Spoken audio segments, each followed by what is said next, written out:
Alkinlərin ümumi formulu CnH2n-2-dir. CnH2n-2 olduqda siz birbaşa bilməlisiniz ki, bunun tərkibində 2 dənə pi rabitə var. Alkadenlərdə 2 dənə 2 qat rabitə var idi. Amma alkinlərdə 1 dənə 3 qat rabitə var.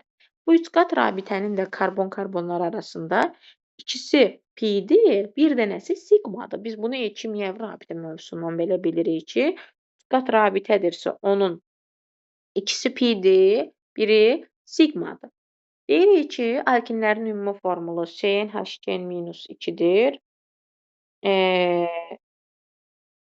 Daha sonra ümumi formuluna aid hesablamalar apardıqda deyirik ki, karbonda 2 dənə pi rabitə olduğuna görə sp hibridləşmə vəziyyətindədirlər.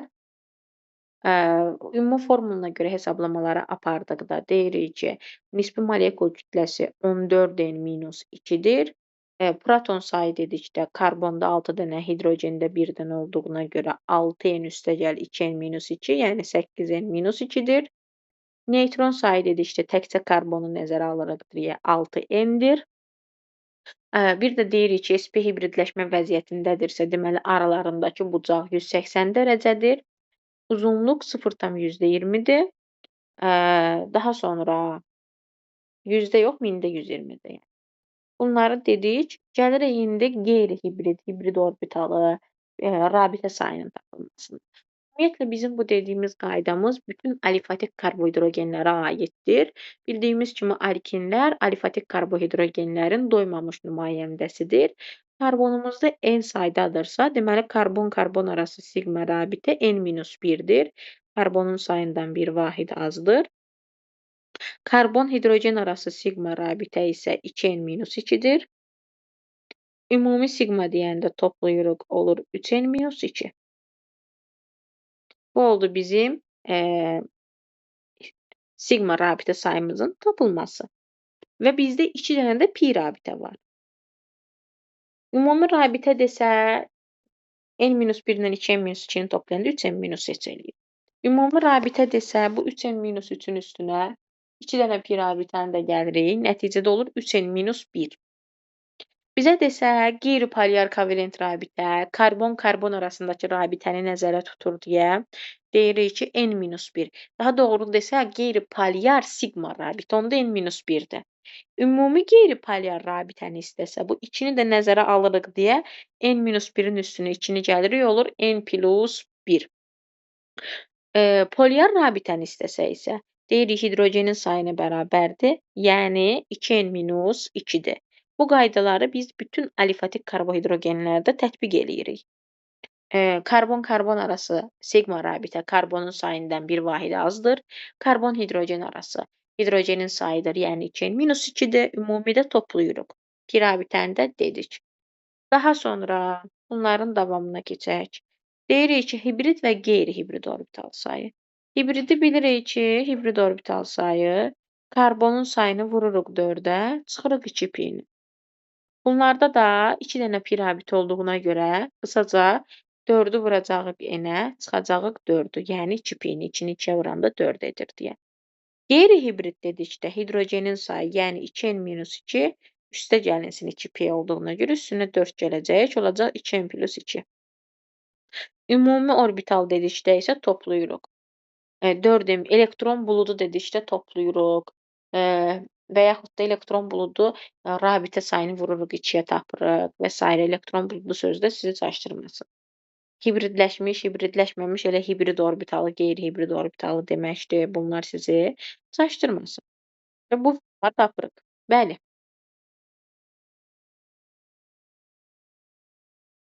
Baxacam. Vaxtım qalsa baxacam. Sonra bunları dedik. Sonra alkinlərdə ümumi rabitə sayının tapılması və digərlərinin hər birini dedik. Daha sonra gəlirik alkinlərin adlandırılmasına. Alkinlərdə adlandırılmada biz bilirik ki, ilk nümayəndəsi alkinlərdə karbonun sayı 2 olandan başlayır. Karbonun sayı 2 olan adı C2H2-dir ki, bunun adı asetilendir. C2H2-ni biz bu formada yazırıq. Daha sonrakı nümayəndələrində alkanın, yəni bunun başqa adı da etindir. Sonrakı nümayəndəsində 3 dənə karbon atomu var ki, bunun adını deyəcəyik propin, butin, pentin və s. Yəni qısaca alkanların an şəkilçisini götürüb əvəzinə in şəkilçisi əlavə edirik. Bu qaydanı bilməliyik. Və yaxud da beynəlxalq adlandırmaya əsasən isə bir dənə alkin yazaq.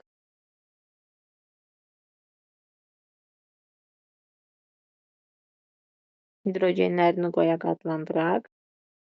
Necə alkenlərdə hidrogen 3 qat rabitə yaxın olan tərəfdən nömrələməli idisə, alkinlərdə də təbii ki, belədir. Nömrələyirəm. Daha sonra radikalın adını, yəni 4-cü karbon atomuna metil birləşibdir deyə deyirəm 4 metil. 5 dənə karbon atomudur deyə pentin. 3 qat rabitə 2-ci karbon atomundadır deyə 2 qoyuram. Bu olur 4 metil pentin 2. Daha sonra bunları dedikdən sonra keçirəm davamına. Davamında deyirik ki, adlandırılmasından sonra asetlinin səmərəli adlandırma qaldı. Səmərəli adlandırılmada asetlinin törəməsi kimi baxırıq. Misal üçün, səmərəli adlandırmada asetlini işarələyirik və nəticədə deyirik dimetil asetilen 2 dənə radikaldır deyə. Burada qeyri-simmetrik, simmetrik sözünü istifadə edə bilmirik. Niyə? Çünki bu asetilendəki karbon atomlarına yalnız hərəsinə bir dənə radikal birləşə bilər. Bu CH3-ü buradan götürüb buraya yaza bilmərəm onsuz da. Ona görə bunlarda həmişə simmetrikdir. Hərəsinə bir dənə radikal birləşir və adlandırırıq. İkinci radikal ola bilməz. Daha sonra bu oldu bizim səmərəli adlandırılmamız. Alkinlərimiz siniflərarası izomerdir alkadenlər ilə. Sinifdaxili izomeri 4-dən başlayır. 3 qat rabitənin vəziyyətinə görə misal üçün butin 1, butin 2 əmələ gətirir. Və yaxud da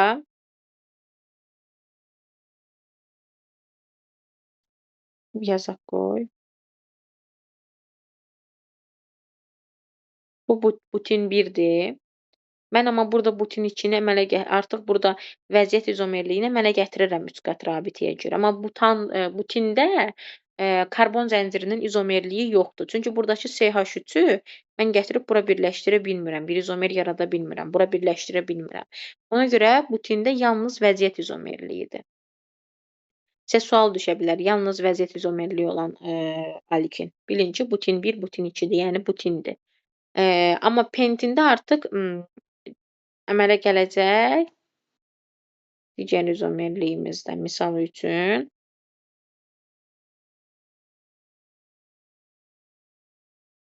qoy yazaq. Bu nədir? İzomerliyimiz pentin 1-dir. Amma artıq mən buradakı CH3-ü götürüb gətirsəm, işarələsəm burada, bunun atlışı olacaq 1, 2, 3, 4, 3 metil butin 1. Pentin 1 ilə 3 metil butin 1 karbon zəncirinin quruluşuna görə izomerlik yaradacaq. Vəziyyət izomerliyi olmayacaq. Daha sonra bunlarda cis və trans izomerliyi yoxdur. Çünki 3 qat rabitədir. 3 qat rabitədəki karbon atomuna yalnız bir dənə radikal birləşə bilər. Cis və trans izomerliyi əmələ gətirmək üçün isə 2 dənə radikal olmalı idi. Ona görə alınmır. Bunlarda cis və trans izomerlik. Bunlar oldu izomerliyimiz. Optik izomerliyi də artıq bilirsiniz. Bir karbon atomuna 4 müxtəlif radikal birləşərsə bu optik izomerlikdir. Bunlar getdi. Gəldik fiziki xassələrinə. Asetlenimiz qazdır. 4-də qədər qazdır. 4-dən sonra mayedir. Sonra da bərkləşirlər. Bunlar artıq bütün karbohidrogenlərdə olduğu kimidir. İzomer sayı molekul kütləsi artdıqca qaynama, ərimə temperaturu artır. İzomerlərinin sayı artır. Bunları artıq bilirik. Deyirik ki, hidrogenin kütlə payı get-gedə artır, karbonda azalır. Bunu da keçən dəfə də izah eləmişdik. 2n-2-dirsə hidrogeni sıfırlananlarda artır, karbonlarda isə dedik ki, azalır belə. Onsuz da biri artırsa, digəri azalır. Gəlirik daha sonra alkinlərin alınması reaksiyasına. Deyirik ki, asetlenimiz bir neçə üsulla alınır. İlk öncə bizə əvvəldən də məlum olduğu kimi kalsium karbidin su ilə reaksiyasından, kalsium karbidin su ilə reaksiyasından nə alınır? Bayaq da buna aid məsələ həll elədik onsuz. Kalsium OH2 və hidrogen qazı alınır. Düzdür? Daha sonra deyirik ki, bu reaksiyanı aparmaq üçün biz ilk öncə, sənayedə bu üsulla almaq üçün ilk öncə götürürük, kalsium karbonatı parçalayırıq. Kalsium karbonatın parçalamasından nə alınır? Kim deyər? Kalsium oksid və karbon qazı alınır, özüm dedim. Sonra alınan kalsium oksidi karbon ilə reaksiyaya veririk. Nəticədə alırıq kalsium karbid və, CO, dəm qazı. Alınan kalsium karbiddən də istifadə edirik. Kalsium karbidin də yeri gəlmişkən quruluşunu çəkim. Kalsium karbidin quruluşu baxın budur. Kalsium karbiddə yenə karbon 4 valentlidir. Karbon atomları arasında 3 qat rabitə var. İkinci üsulumuz necə? Tapılır. Sadəcə az olduğuna görə biz əsasən kalsium karbonatdan alırıq. Nədən? Yəni, bilirsən, bizim, asetlenimiz bizə çox lazımdır. Amma kalsium karbonat, yəni kalsium karbiddən birbaşa asetlenin alınması kalsium karbidin az olmasına görə məcburuq ki, kalsium karbidi də əlavə olaraq əlavə üsuldan alaq. Ona görə kalsium karbonatdan istifadə edirik ki, kalsium karbonat da bildiyimiz kimi çoxdur. Aydın oldu? Aha. Sonra keçirik ki, sənayedə digər alınma üsulumuz isə metanın 1500 dərəcədə parçalanmasıdır. Metanı biz bilirik ki, təbii qazın neçə faizini təşkil edir? 97%-ni. 1500 dərəcədə parçalanmasından alınır C2H2 və hidrogen qazı. Bitdi. Bu danışdıqlarım oldu sənayedə alınma üsulları. Laboratoriyada alınma üsulları isə kalsium karbidin laboratoriyada da ala bilərik, sənayedə də ala bilərik. Başqa üsulu isə deyirik ki, alkanların dihalogenli törəmələrinə kalium OH-ın spirtdə məhlulu ilə və yaxud da natrium OH-ın, yəni qələvinin spirtdə məhlulu ilə təsir etməklə alırıq. Yəni necə? Misal üçün,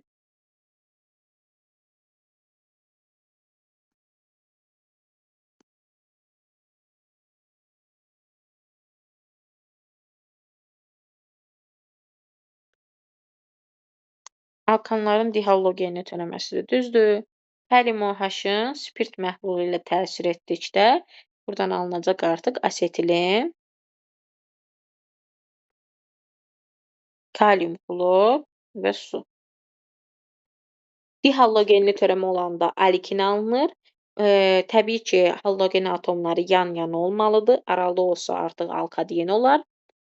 Kalium OH-ın spirtdə məhlulunun, alkanların monohalogenli törəmələrdə təsiri ilə asetilen, natrium klor və yaxud da kalium klor, kalium bromid fərqi yoxdur, yəni halogen ilə birləşməsi və su alınır. Və biz bunu bilməliyik ki, ya halogen atomu eyni karbon atomunda olmalıdır, ya da ki, yan-yana karbon atomlarında olmalıdır. Aralı məsafədə olanda alkin yox, alkaden alınır. Daha sonra bunları dedik. Bu da oldu bizim alınma üsullarımız. Sənayedə kalsium karbiddən, laboratoriyada kalsium karbiddən alınır. Sənayedə kalsium karbonatdan kalsium karbid alınıb sonra asetileni alırıq. Laboratoriyada alınma üsulumuz isə dedik ki, alkanların dihalogenli törəmələrinə qələvinin spirtdə məhlulu ilə təsir etməklə alırıq qısaca. Fiziki xassələrini demişdik, keçirik kimyəvi xassələrinə. Kimyəvi xassələrində deyirik ki, alkenlər üçün birləşmə, əvəz etmə, dimerləşmə, trimerləşmə, oksidləşmə reaksiyaları xarakterikdir. Polimerləşmə deyəndə dimerləşmə ilə trimerləşməni də götürürük çünki.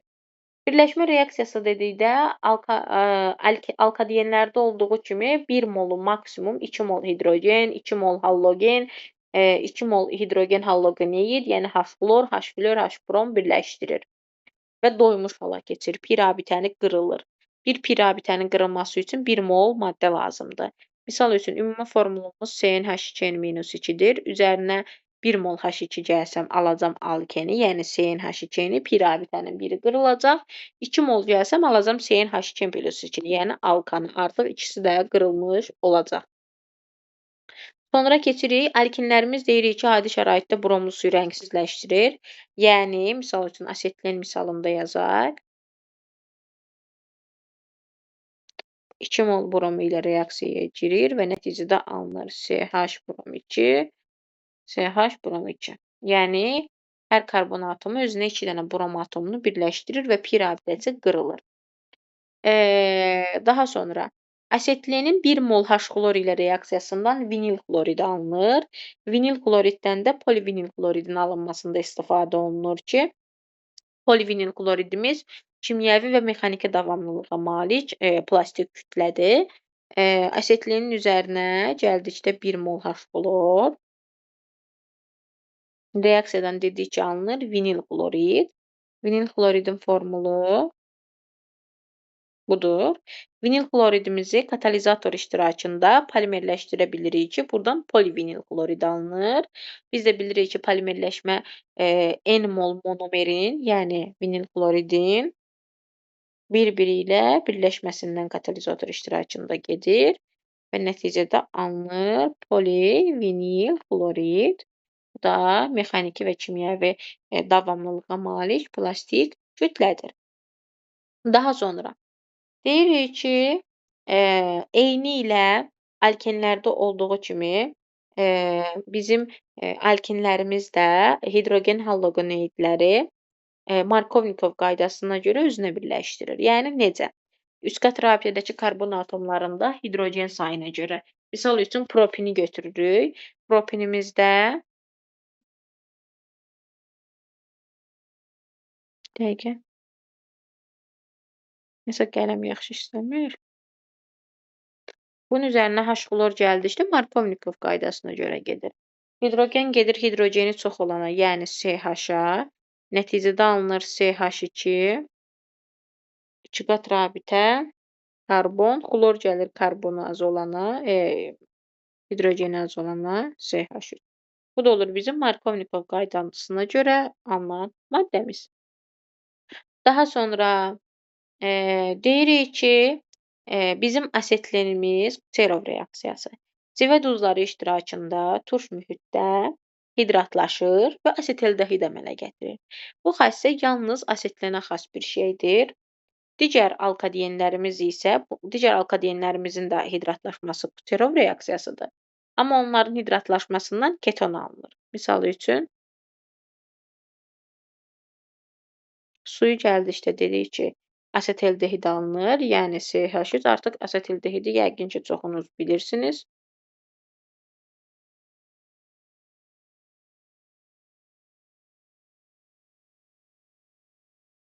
Aldehidlərin nümayəndəsidir. İnşallah tez zamanda keçəcəyik. Amma digər alkinlərin, misal üçün propinin hidratlaşmasından isə nə alınır? Keton alınır.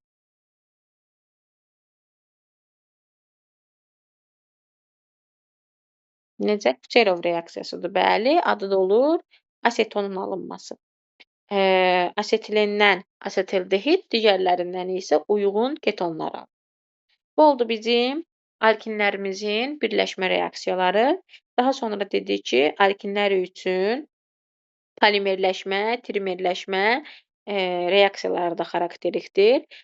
Biz bilirik ki, 2 mol asetlenin bir-biri ilə reaksiyasından alınır vinil xlorid.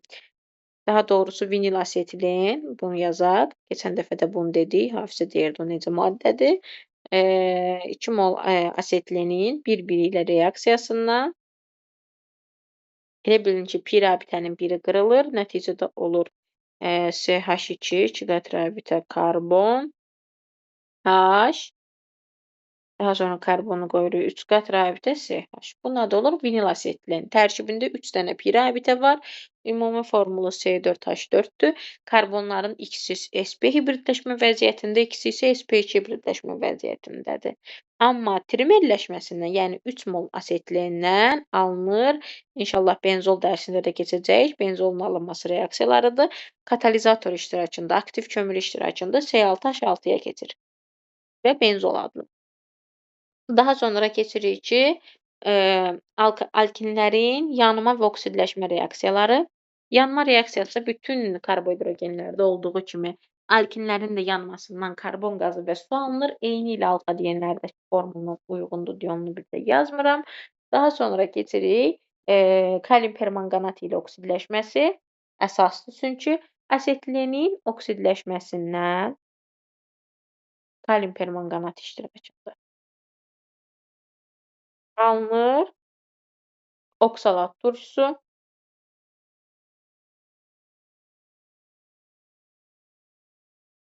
manqan-O2 və kalium OH. Deməli, asetlenin oksidləşməsindən hansı turşu alınır? Oksalat turşusu alınır. Amma digər, misal üçün, propinin oksidləşməsindən isə artıq 2 dənə turşu alınacaq. Həmişə oksalat sadəcə asetlində oksalat turşusu alınır. Digərlərində isə radikalları elə bilin ki, bölürsüz. İlk öncə, baxın, neçə dənə karbon atomudur? İkisi burada, biri burada. Deməli, 2 dənə müxtəlif burada turşu alınacaq.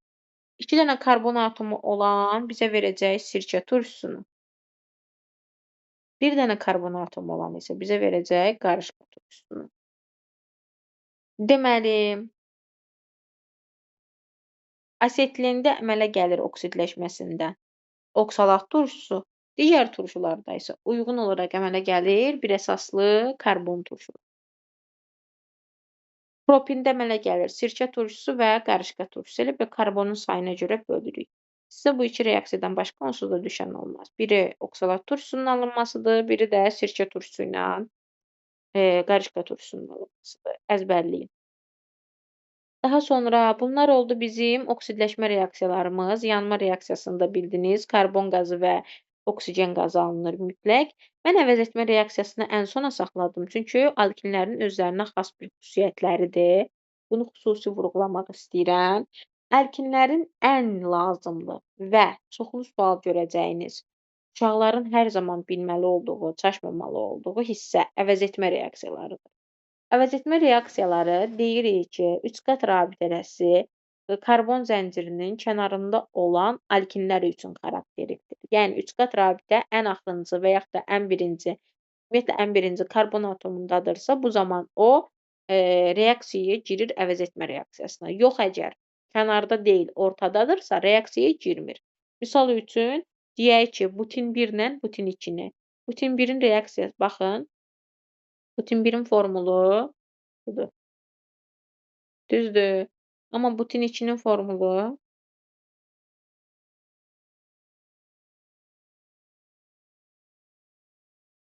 mən bunun üzərinə də natrium gəlim, bunun da üzərinə natrium gəlim. Birinci reaksiya gedəcək, amma ikinci reaksiya getməyəcək. Birinci reaksiyada natrium gəlib hidrogeni əvəz edəcək. Reaksiya nəticəsində alınacaq natrium, karbon, yenə ardında olduğu kimi yazırıq 3 qat rabitə karbon, CH2, CH. 2 mol ilə 1 mol natrium reaksiyaya girəcək ki, 2 mol, daha doğrusu 2 mol ilə 2 mol natrium reaksiyaya girəcək ki, 1 mol da hidrogen verəcək. 1 molundan 0,5 çünki ayrı. Yeganə asetlenimizdir ki, 1 mol ilə 2 mol natriumu birləşdirir. Çünki hər iki tərəfdən kənardadır. Baxın, hər iki tərəfdən 3 qat rabitə kənardadır. Ona görə 1 mol ilə 2 mol natrium reaksiyaya girə bilir və nəticədə belə bir maddə alınır. Amma digər alkinlərdə yalnız 3 qat rabitə bir tərəfdən kənarda olmuş olur. Ona görə bir dənə hidrogen atomu əvəz olunmuş olur. Həm natrium ilə, həm gümüş 2O ilə, yəni gümüş 1 oksidi ilə, həm də mis xlorid ilə amonyak məhlulunda deyirik ki, əvəzetmə reaksiyasına daxil olur. Əsas şərtimiz odur ki, 3 qat rabitə kənarda olmalıdır. Aydın oldu? Bircə şərtimiz budur ki, 3 qat rabitə kənarda olmalıdır. 3 qat rabitə kənarda olmazsa reaksiya daxil olmaz.